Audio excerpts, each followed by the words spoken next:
우리 김현성 권사님께서 기도해 주셨는데요. 박정옥 집사님께서 몸이 많이 좋지 않다고 합니다. 그래서 꼭 이렇게 새벽이나 이렇게 집에 가셔서 꼭 기도해 주시길 바랍니다. 한기가 내가 전화해서 기도를 해드렸는데요. 이렇게 한기가 많이 들리고 몸이 많이 안 좋았습니다. 꼭 기도해 주시길 바랍니다. 오늘 본문에는요, 두 사람의 지략 대결이 이렇게 펼쳐집니다. 그 두 인물은요, 누구와 누구죠? 아히도벨과 후세라는 사람과 아히도벨이 이렇게 지략 대결을 하고 있어요. 아히도벨은요, 그의 아버지 다윗에게 반역을 일으켰던 압살롬의 책사였고요. 또 후세는 다윗의 책사였습니다. 책사라는 말은 지략을 가진 사람이라는 말이죠. 사랑하는 성도 여러분, 삼국지에 보면요, 유비 곁에 뛰어난 책사가 한 명 있었습니다. 그게 누구죠, 여러분? 예, 제갈공명이라고도 하고 제갈량이라도 하죠. 그는 뛰어난 책사가 있었기 때문에 특별히 적벽대전에서 정말 불리한 정황 속에서도 총나라가 이기는데 공효했고, 오나라와 총나라가 연합을 했기 때문에 그 전투에서 이기는 혁혁한 공을 세웠던 자가 바로 제갈공명이었습니다. 그 큰 승리를 이루고 나서 총나라의 위상이 높아지는 계기가 되었다는 것이죠. 이렇듯 왕 옆에 탁월한 책사가 한 명 있으면요, 있느냐 없느냐는요, 결국 전쟁의 승패를 결정하는 아주 큰 요인이 된다고 할 수가 있습니다. 먼저 아히도벨이 책사이고 또 후세가 책사라고 했는데, 아히도벨이 어떤 자인지를 한번 살펴보기를 원합니다. 사무엘하 11장 3절을 한번 보겠습니다. 네, PPT 띄니까요. 한번 같이 읽어보 주겠습니다. 다윗이 사람을 보내 그 여인을 알아보게 하였더니 그가 아뢰되 그는 엘리압의 딸이요 햇사람 우리아의 아내 밧세바라. 아니, 사무엘하 11장 3절 중간에 보면요, 다윗이 범했던 우리아의 아내 밧세바가 누구의 딸이라고 얘기하고 있죠? 엘리암의 딸이다라고 11장 3절은 우리에게 말씀하고 있어요. 그리고 사무엘하 23장 34절을 한번 보겠습니다. 자, 같이 읽겠습니다. 마아가 사람의 손자 아스베의 아들 엘리벨렉과 길로 사람 아히도벨의 아들 엘리암. 엘리암이 누구의 아들이라고 얘기하고 있죠? 아히도벨의 아들이라고 하고 있어요. 여러분, 밧세바가 엘리암의 딸이고 엘리암은요, 아히도벨의 아들이다. 여러분, 이것을 통해서 한번 종합해 보십시오. 그러면 아히도벨이 누구입니까, 여러분? 연상이 안 되십니까? 엘리암의 딸이 밧세바고, 그죠? 엘리암이 아히도벨의 아들이다. 밧세바의 친 할아버지가 바로 누구라고요? 아히도벨이라는 거예요. 아히도벨이 누구라고요? 밧세바의 할아버지 되신다는 말씀이시죠. 다윗이 눈먼 욕심으로 밧세바의 남편 우리아를 이렇게 죽이죠. 전장에서 비참하게 죽게 합니다. 그리고 또 이 일로 밧세바의 가정은 어떻게 되었습니까? 정말 풍지박산이 났죠. 물론 밧세바가 다윗의 아내가 되긴 하지만 그 가정은 정말로 파괴가 되었습니다. 다윗의 욕심이 잉태하여 뭘 낳았습니까? 죄를 낳았고, 그 죄가 장성해서 무엇을 가져왔죠? 사망을 가져왔음을 오늘 말씀을 통해서 우리는 깨달을 수가 있다는 것이죠. 물론 밧세바가 다윗의 아내가 되긴 했지만 밧세바의 할아버지 아히도벨은요, 어땠을 것 같습니까? 그 마음이요, 손녀 밧세바의 고통을 보면서 분노와 아픔과 쓴뿌리가 있었다는 것입니다. 분노와 상처는요, 결국 그 내면에서 하나님 나라를 보지 못하게 하는 그런 복수심으로 자리 잡았다는 것입니다. 그리고 언젠가는 기필코 뭘 해야 되겠다 마음을 가졌을까요, 여러분? 복수를 하고야 말겠다. 다윗 한 보자라는 마음을 가지고 살았다는 것입니다, 여러분. 자, 15장 12절에서 14절을 우리가 보도록 하겠습니다. 자, 같이 읽겠습니다. 제사 드릴 때에 압살롬이 사람을 보내 다윗의 모사길로 사람 아히도벨을 그 성읍길로에서 청하여 온지라 반역하는 일이 커가매 압살롬에게로 돌아오는 백성이 많은지라 전령이 다윗에게서 와서 말하되 이스라엘의 인심이 다 압살롬에게로 돌아갔나이다 한지라 다윗이 예루살렘에 함께 있는 그의 모든 신하들에게 이르되 일어나 도망하자. 그렇지 않으면 우리 중 한 사람도 압살롬에게서 피하지 못하리라. 빨리 가자. 두렵건대 그가 우리를 급히 따라와 우리를 해하고 칼날로 성읍을 칠까 하노라. 그러던 중에 압살롬이 아버지 다윗을 향해 반역을 일으켰습니다. 그죠? 15장 31절 앞부분을 보면요. 어떤 사람이 다윗에게 알리되 압살롬과 함께 모반한 자들 가운데 아이도벨이 있나이다 라고 이야기를 해요. 누가 있다고요? 압살롬 쪽에 누가 있다는 말을 했습니까? 아이도벨이 있다. 책사 아이도벨이 있다라고 했을 때 많은 백성들이 마음 이렇게 압살롬에게 넘어가자 아이도벨은 압살롬 편에 서게 되었다는 것입니다. 그 소식을 들은 다윗은요. 이제 모든 것이 끝났다 생각하고 예루살렘 성을 버리고 어디로 갔습니까? 광야로 도망을 가게 되었다는 것입니다. 이만큼 아이도벨이 압살롬을 돕는다라는 말 한마디가 다윗을 어떻게 했다는 것입니까? 낙담시키고 예루살렘을 버리고 광야로 도망하게 하는 결단하는 계기가 되었다는 말은요. 아이도벨은 정말 어땠다는 것입니까? 무서운 사람, 정말 뛰어난 책사였다는 것을 우리는 알 수가 있다는 것입니다. 자, 오늘 본문인 17장 1절에서 3절을 제가 읽겠습니다. 아이도벨이 또 압살롬에게 이르되 이제 내가 사람 12,000명을 택하여 하소서. 오늘 밤에 내가 일어나서 다윗의 뒤를 추적하여 그가 고나고 힘이 빠졌을 때 기습하여 그를 무섭게 하면 그와 함께 있는 모든 백성이 도망하리니 내가 다윗 왕만 쳐 죽이고 모든 백성이 당신께 돌아오게 하리니 모든 사람이 돌아오기는 왕이 찾는 이 사람에게 달렸음이라. 그리하면 모든 백성이 평안하리이다 하니. 자, 17장 1절에서 3절은요. 아이도벨이 책사이기 때문에 전략을 하나 내었습니다. 다윗을 이렇게 향한 무서운 전략을 제공하기 시작했다는 것이죠. 아이도벨은요. 압살롬에게 몇 명의 군사를 달라고 해요? 12,000명의 군사만 달라 이렇게 이야기를 해요. 다윗은 이미 쫓겨다녀서 이미 극도로 지쳐 있으니까 밤에 기습을 해서 그 다윗 한 사람만 잡으면 어떻게 된다는 말이십니까? 다윗을 따르는 모든 그 사람들을 그냥 얻을 수 있다라는 전략을 내어놓습니다. 자, 4절 5절 같이 읽겠습니다. 압살롬과 이스라엘 장로들이 다 그 말을 옳게 여기더라. 압살롬이 이르되 아렉 사람 후세도 부르라. 우리가 이제 그의 말도 듣자 하니라. 반역한 무리들이 아이도벨의 계략을 모두 5절에 보면요. 4절에 보면 어떻게 했다고 얘기하고 있죠? 옳게 여겼다. 동의했다는 말입니다. 그런데 웬일인지 그 압살롬은요. 누구를 부르라고 하고 있어요? 후세. 또 다른 책사인 후세를 불러서 이렇게 들어보겠다. 그 이야기도 들어봐야 되겠다라고 말을 하고 있는 것이죠. 후세는 누구라고 했죠? 앞에서 다윗의 책사라고 했습니다.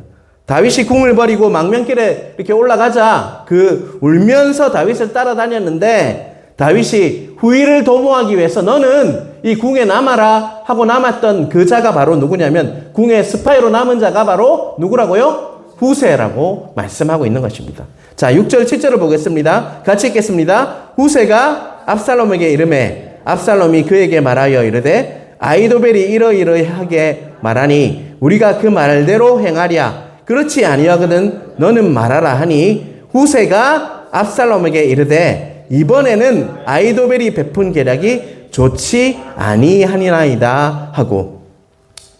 사랑하는 성도 여러분, 오늘 이야기를 이렇게 보고 있잖아요. 여러분 어떻습니까? 이 이야기가 어떠세요? 오늘 이 이야기가 성경에 이런 이야기가 있었나 이런 생각 안 드세요?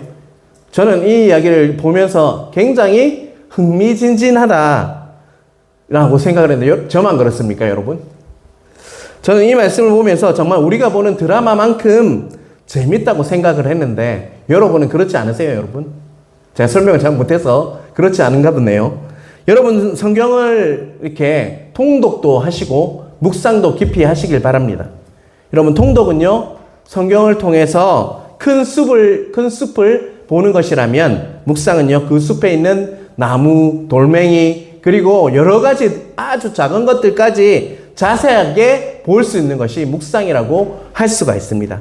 성경을 꼼꼼히 이렇게 통독하고 묵상하다 보면요, 지금까지 남들이 알려주지 않았던 내용도 있고요, 또 내가 알지 못했던 부분도 우리가 발견할 수 있어요. 그때 어떤 마음이 드는 줄 아십니까? 아, 이런 부분이 있었구나 라고 여길 때요, 성경이 진짜 달구나 라는 것을 느낄 수 있습니다. 성경을 꼼꼼히 읽어보지 않은 분은 그것을 경험할 수가 없습니다. 여러분, 성경이 이렇게 달다가 할 수 있는 그런 꿀송이처럼 달다라는 표현을 할 수 있는 것은요, 성경을 계속적으로 통독하고 묵상했기 때문에 그것을 발견하면요, 너무나도 달고 단 그런 꿀송이처럼 여겨질 때가 많다는 것입니다.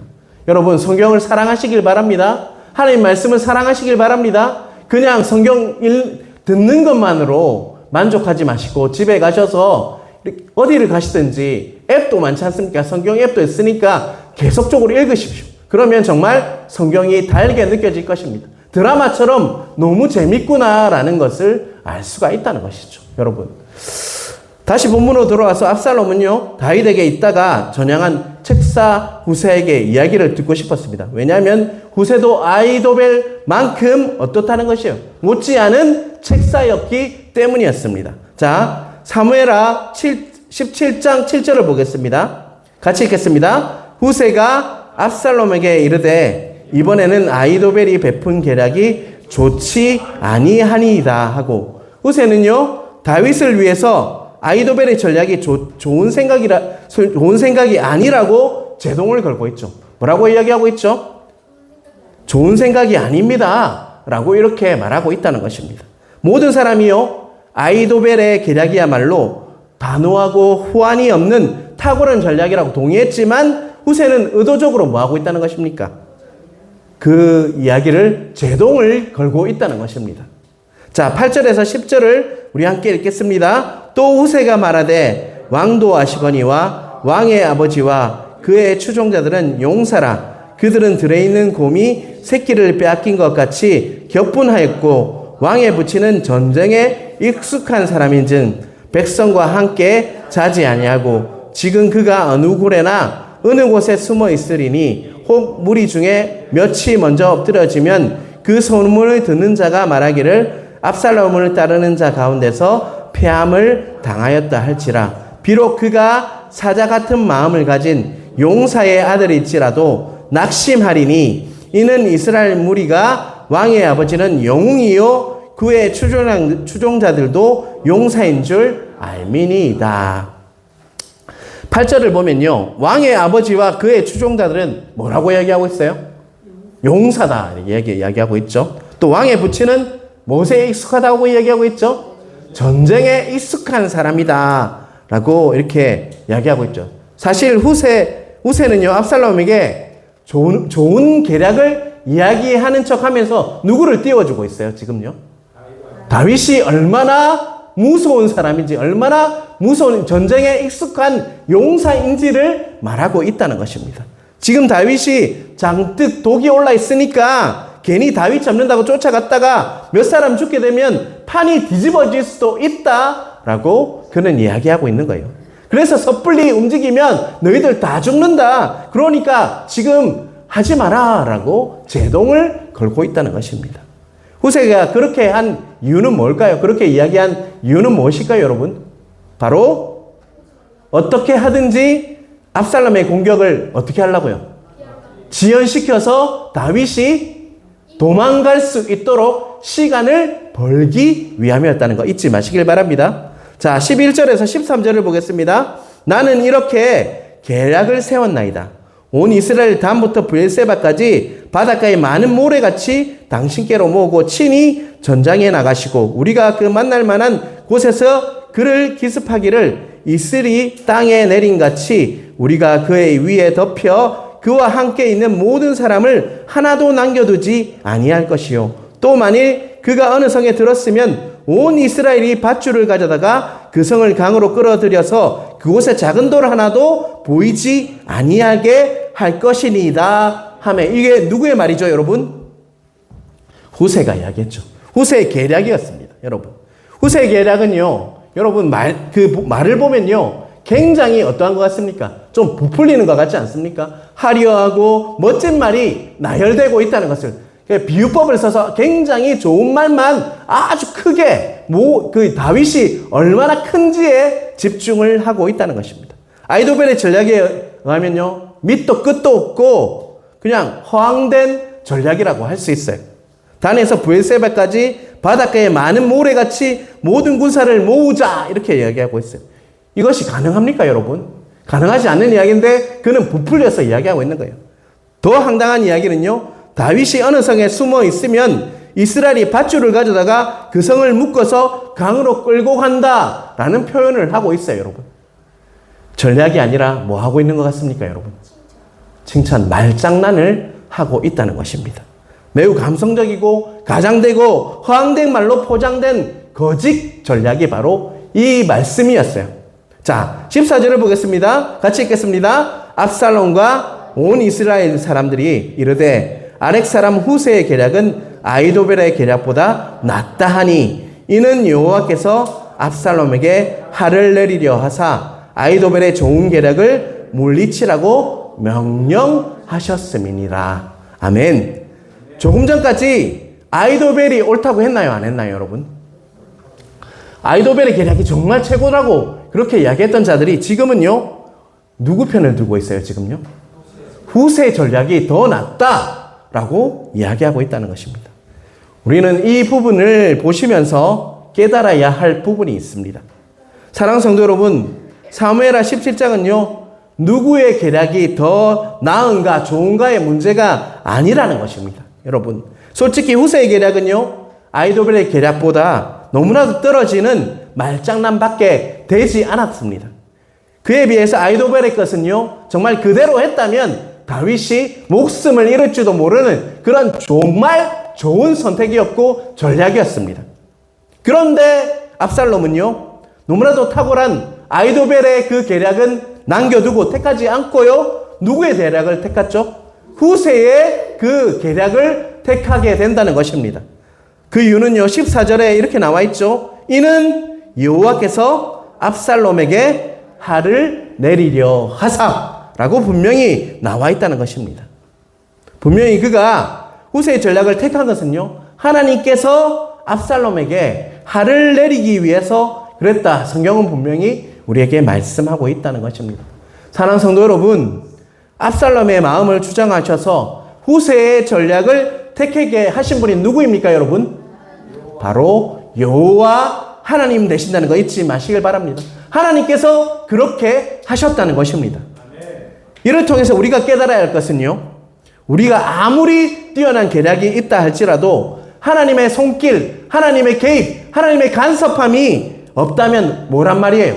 무용지물이 된다라고 오늘 본문은 우리에게 말씀하고 있는 것입니다. 우리가 깨닫고 있든지 깨닫지 못하든지 우리 모든 일은요, 하나님의 간섭하심, 하나님의 손길이 미치고 있다는 것을 잊지 마시길 바랍니다. 우리가 하는 모든 일에는요, 하나님의 제가가, 하나님의 허락, 하나님의 승낙이 있어야 한다는 것입니다. 그래야지 그 일이 이루어질 수 있다는 거 잊지 마시길 바랍니다. 그것을 믿지 않으면요, 우리가 하는 일이 아무 의미가 없을 수도 있어요. 하나님께서 그 하나님의 손길은요, 지금도 여러분에게 미치고 있다는 것입니다.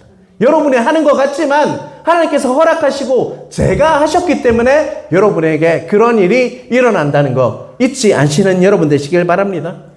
제가 여러 번 들었어요. 취업시험을 잘 봐서 이제 합격이 확실하다고 했는데 마지막 신체 검사에서 이상한 것이 발견되어서 보류되는 것도 보게 되었습니다. 반대로 정말 안 될 것 같은 사람이요, 정말 하나님이 간섭하셔서 되는 것, 되었다는 이야기도 저는 보았습니다.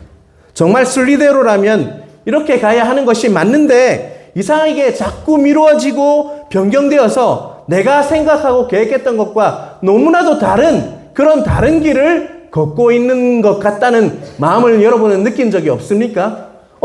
이거 내가 생각하는 데와 너무 다르게 흘러가는데 하는데 그 길이 바로 하나님의 길이었다는 것을 여러분 늦게서야 깨달을 때가 많다는 것입니다. 이와 같이 우리 인생은요, 내 논리대로, 내 생각대로, 내 마음대로 진행되지 않는다는 것입니다. 우리가 아무리 계획할지라도 인도하시는 분은 누구십니까, 여러분? 여호와 하나님이시라고 분명히 성경에 나와 있습니다. 아무리 합당하고 상식적인 일이라고 해도요, 하나님께서 개입하지 않는다면요, 하나님께서 제가하시지 않는다면, 하나님께서 승낙하시지 않는다면 무산되고 마는 것이 바로 우리 인생이라는 것입니다, 여러분. 그 뒤에는 반드시 하나님의 영적인 손길이 있다는 거 잊지 않으시는 여러분 되시길 간절히 바랍니다. 지략이 아무리 뛰어나도 다 되는 것이 아니라요, 그 지략이 하나님의 은혜 안에서 이루어질 때 정말 이루어지고 만다는 것입니다, 여러분. 그렇기 때문에 우리는 하나님의 은혜 없이는 하루도 살 수 없는 자라는 것을 잊지 않으시는 여러분 되시길 간절히 바랍니다. 오늘 수요 기도에 오신 모든 분들에게 하나님의 은혜가 폭포수처럼 부어주셔서 정말 우리 모든 삶에 다스하신 하나님의 손길이 온전히 미치는 여러분 각자 되시길 주님의 이름으로 축원합니다. 여기서 아주 중요한 포인트를 하나 짚어보고 넘어가도록 하겠습니다. 다윗은요, 아히도벨이 압살롬의 편에 섰다는 이야기를 듣고 너무나도 큰 충격을 받아서 어떻게 했다고 했죠? 앞에서 제가 설명드렸는데, 예루살렘 성을 버리고 어디로 가기로 결단했다고요? 광야로 가기로 결단했다라고 분명히 말씀하고 있어요. 그래서 급기야 다윗은 궁을 버리고 어떻게 했습니까? 광야길로 가게 되죠. 다윗은요 사울로 인해서 광야에서 그의 생애 대부분을 어디서 보냈습니까? 광야에서 보냈죠. 그가 정말 다윗이 될 수 있었던 것은요, 그 사울을 통해서 쫓겨나서 광야에 머물렀기 때문에 하나님과 더 깊이 친밀히 하나님께 항상 묻는 자, 하나님의 합한 자가 될 수 있다는 거 잊지 마시길 바랍니다. 그래서 압살롬 때문에 이제는 다시 광야로 가게 되었어요. 자, 여기서 사무엘하 15장 31절 여러분 함께 읽겠습니다. 사무엘하 15장 31절.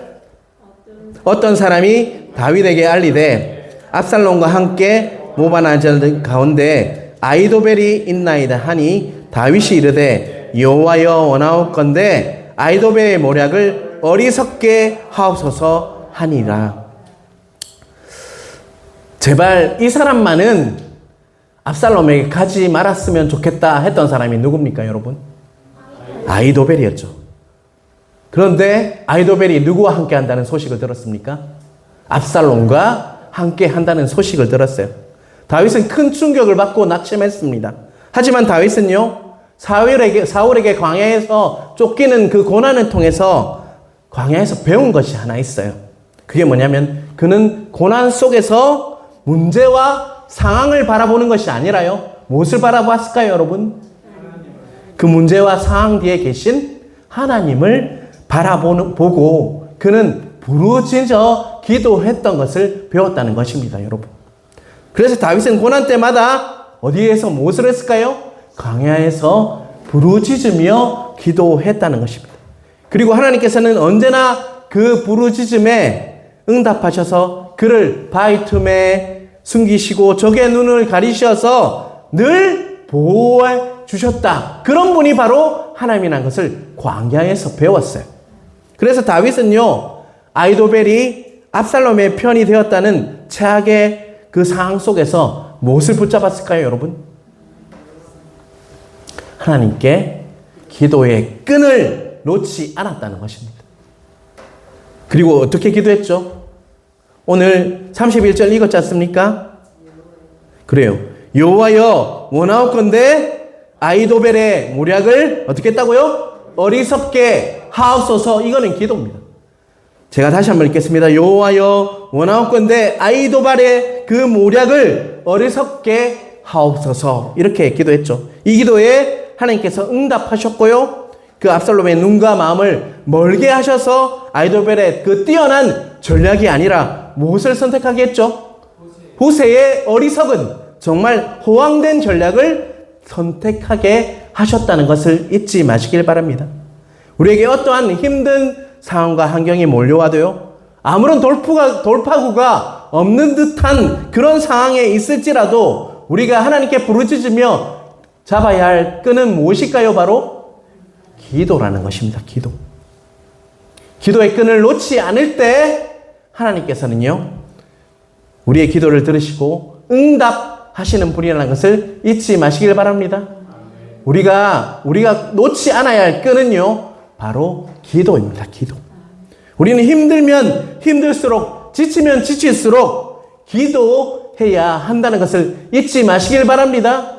여러분이 인간적인 방법으로 우리의 힘듦과 지침을 완전히 해결할 수 없습니다. 하지만 너무나 힘들고 지칠 때 기도의 끈을 잡고 있으면요, 우리는 그 상황에서 반전하고 역전하는 그런 하나님의 능력을 보게 된다는 것입니다.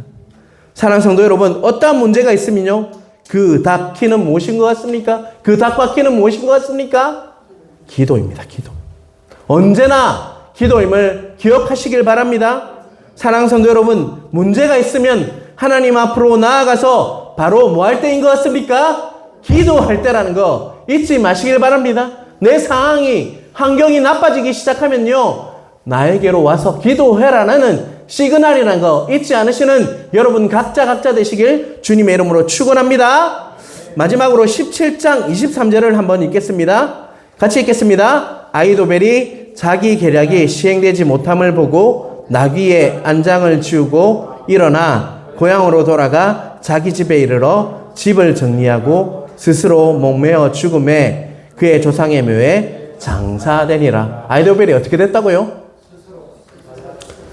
스스로 목숨을 잃게 되는 그런 일이 일어났다는 것입니다. 하나님께서 압살롬의 마음을 주장하셔서 아이도벨의 전략을 받아들이지 않게 하셨고, 그 결과 너무나도 뛰어난 책사 아이도벨은요, 스스로 목숨을 잃어버렸습니다. 오늘 말씀을 통해서 우리는 깨달아야 합니다. 그것을 좀 정리해 보겠습니다. 아이도벨은 소녀인 밧세바로 인해서 다윗에게 분노와 상처와 쓴뿌리를 가지게 되었고, 그는 항상 하나님을 바라보는 것이 아니라 무엇을 바라보면서 살았을까요? 복수해야겠다. 그것이 인생의 그의 목표였어요. 그러다 보니까 무엇을 보지 못했을까요, 여러분? 하나님 나라를 보지 못했다는 거예요. 큰 눈으로 그 모든 일을 보지 못했다는 거예요. 그래서 누구 편에 들은 거예요? 반역을 일으킨 압살롬의 편을 들었다는 것입니다. 미움이 전체 그림을요, 가려버렸다는 것이죠. 가정사로 인한 아픔과 분노가 결국은 뭐로 이렇게 연결됐다는 것입니까, 여러분? 자신의 영적인 눈을 가려버리는 그런 결과를 가져왔다는 것입니다. 그래서 우리 속에 있는 앙금, 분노, 상처, 쓴뿌리 이런 것들을 쌓이게 해서는 안 된다는 것입니다. 그래서 우리는 그런 것이 쌓일 때마다 어떻게 해야 될까요, 여러분? 하나님 앞에 나아가서 그것을 해결해야 한다는 것입니다. 여러분, 주일에도 말씀을 드렸지만 누구나 상처를 받고 삽니다. 그래서 쓴뿌리가 앉아 있어요, 여러분. 그런데 그럴 때마다 그것을 해결하고 나가야 돼요. 지금 여러분도 분명히 상처가 있을 것입니다. 그런데 그 상처와 쓴뿌리들이 무엇을 가린다고요? 하나님 나라를 가려버리는 결과를 가져오게 된다는 것입니다.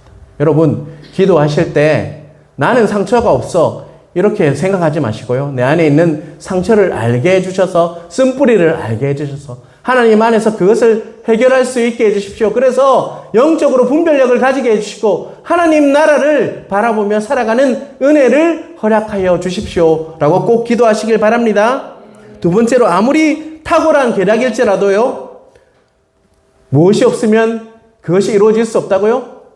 하나님의 손길, 하나님의 개입, 하나님의 그 섭리가 없다면 이루어질 수 없다는 것입니다, 여러분. 따라서 우리에게 아무리 뛰어난 지혜와 지식이 있다고 할지라도, 능력이 있다고 할지라도 하나님의 은혜 없이는 아무것도 아님을 깨달으시길 바랍니다. 그래서 우리는 매일매일 무엇을 구해야 합니까? 하나님의 은혜를 구하는 삶을 살아야 할 것이라는 거 잊지 않으시는 여러분 되시길 간절히 바랍니다. 다윗의 삶을 보면요, 수많은 실수와 죄를 이렇게 지냈지만 그래도 그는 항상 하나님 쪽으로 넘어졌다는 것입니다. 넘어져도 어디 쪽으로 넘어졌다고요? 하나님 쪽으로 넘어졌다는 거예요. 왜냐하면 다윗은 문제와 상황을 바라보기보다는 누구를 바라봤기 때문일까요? 크신 하나님을 바라보며 기도의 끈을 놓지 않고요, 부르짖으며 기도하는 삶이 바로 하나님을 구하는 삶이 바로 다윗의 그런 길이었기 때문에 그는 넘어져도 어디 쪽으로 넘어졌다고요? 하나님 쪽으로 넘어졌다는 거예요. 결국 하나님 쪽으로 넘어졌다는 것은 회복도 어떨까요, 여러분? 하나님께서 해결해 주시고 하나님이 주시는 그 마음으로 회개함으로 다시 일어날 수 있는 힘을 하나님께서 허락하신다는 것입니다. 여러분, 오늘 설교 제목이 무엇이죠, 여러분? 다윗이 놓지 않은 끈이었습니다. 어떠한 상황과 환경 속에서도 다윗이 놓지 않는 끈은요, 바로 하나님 쪽으로 넘어지는 기도였습니다, 여러분. 그 끈은요, 하나님께서 다윗을 놓지 않으시고 늘 보호해 주셨던 그 하나님과 다윗 사이에 중요한 끈이었다는 것을 잊지 마시길 바랍니다. 사랑하는 성도 여러분, 우리의 목마름과 부르짖음이 늘 하나님의 끈에 연결되어서 늘 하나님의 손길이 이렇게 있어서 하나님의 간섭하심, 하나님의 개입하심, 하나님의 제가, 하나님의 승낙이 있어서 늘 우리를 보호하시고 그러한 은혜로 매일매일을 살아가시는 모두 되시길 주님의 이름으로 축원합니다.